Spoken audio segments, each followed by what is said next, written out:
Minutes to Joy is your weekly invitation to reset, recharge, and rediscover your most joyful self through aha moments and simple energy techniques. You're listening to holistic psychotherapist Sylvia Plester-Silk.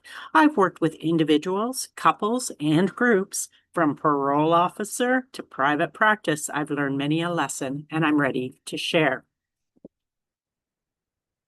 Have you ever discovered the art of doing nothing?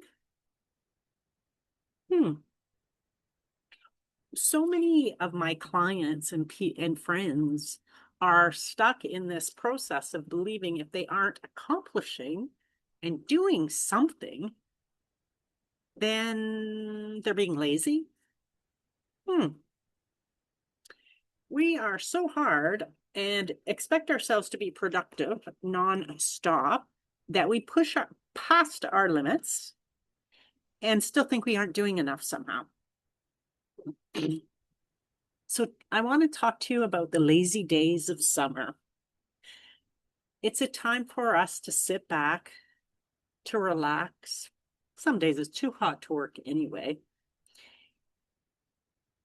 But doing stuff all of the time is hard on our system. It can be shooting off cortisol and other neurotransmitters. And our challenge is to just regulate that and get more of the relaxed vibe going. Recently, this week, in fact, I took 2 days off because I was feeling tired. Well, where did I spend those 2 days? One of them I spent at my cottage, pretty much mostly lying on the couch. I will admit I vacuumed, but because I was coming back from the cottage that day. The second day, the Tuesday, what did I do? I lied on my couch and read some books. Yeah. And after a 4-day stretch, I'm ready to go at it again. I'm feeling completely motivated and my energy's back up. And I'm capable this week of doing more than I would have been had I only done a 2-day weekend and forced myself through it. I do recognize that I'm in a luxury situation as my own boss and I can call my hours. However, even if you are employed by someone else or in your own business and it's busy, you can still make some choices on how you spend your time. Sometimes we think everything needs to get done today. Well, what could you put off and do tomorrow that really won't make a difference?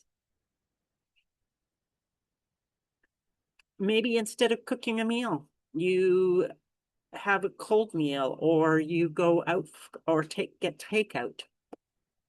Maybe you just simply sit down and instead of dusting and vacuuming that particular day and have your favorite cup of tea and be really present with it and enjoy the flavor of it.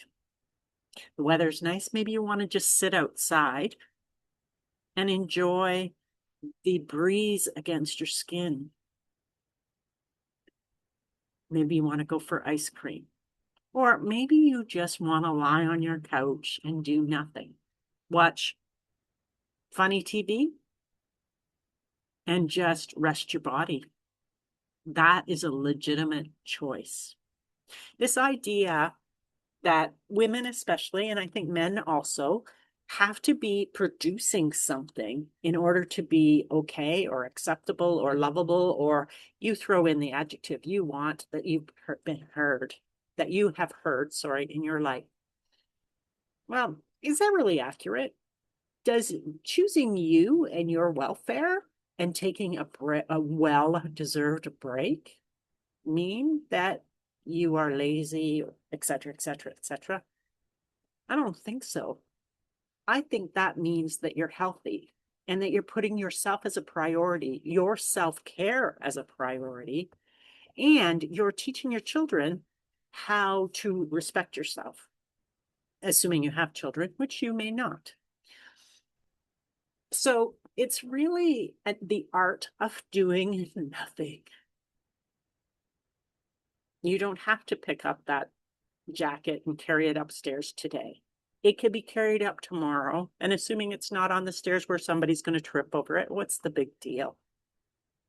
Sometimes our standards aren't our own. Sometimes we're cleaning as if somebody like our parent is going to drop by wearing white gloves and dust. Now, we don't have to live up to those standards. Pull out your journal. Right. What are the standards? What are the expectations that you place on yourself? Do you have to vacuum every day? Do you have to do the dishes every day, make your bed every day, et cetera, et cetera, et cetera? What hours do you just take a break? Which brings me back to at work, are you actually taking your breaks? Are you stopping at coffee time and having a coffee or not necessarily coffee, but actually taking a physical break and getting up from the work and coming back to it? Are you taking your lunches? Getting up and moving and being away from your computer or your desk or whatever job you're in for that period of time and coming back to it, you will be more productive because you'll have more energy. And it won't feel like the whole day was one big long marathon of work. I invite you to choose what is it that you want to live by? What are your priorities? Because ultimately, if someone does show up with a white glove, and I've had that happen once where somebody dusted my furniture, and I'll tell you that'll be the last time I dust before she arrives again. But putting yourself first, your own mental health first, and sometimes your physical health. If you've got aches and pains, sometimes you need to sit down and put hot or cold on it. Sometimes you just need to rest your feet and put them up. Giving yourself the out, to just give a time out, to relax. Maybe it's taking the time to just sit and watch your children play a game, or it's an opportunity to go and book a facial. But also just doing nothing, just breathing, meditating if you meditate. And of course, you know my thoughts. There's many different ways of meditating. So it's not all sitting cross-legged and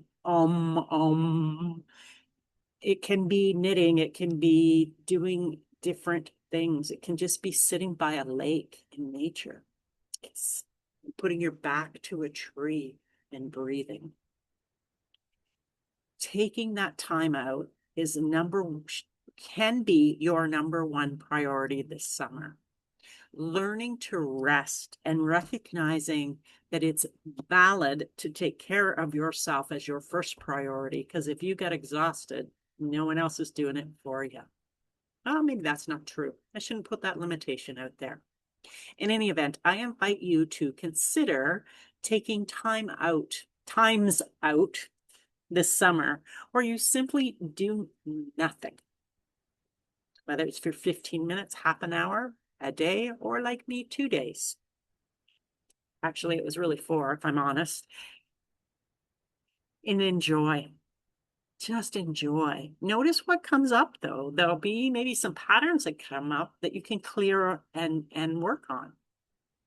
So, the wild, quiet days, the dog days of summer, as they used to call them. That's all for today. Remember, your emotional freedom isn't found in controlling everything around you, but in releasing what no longer serves you. Each breath is an invitation to let go and embrace your most relaxed, authentic self. Have a great week.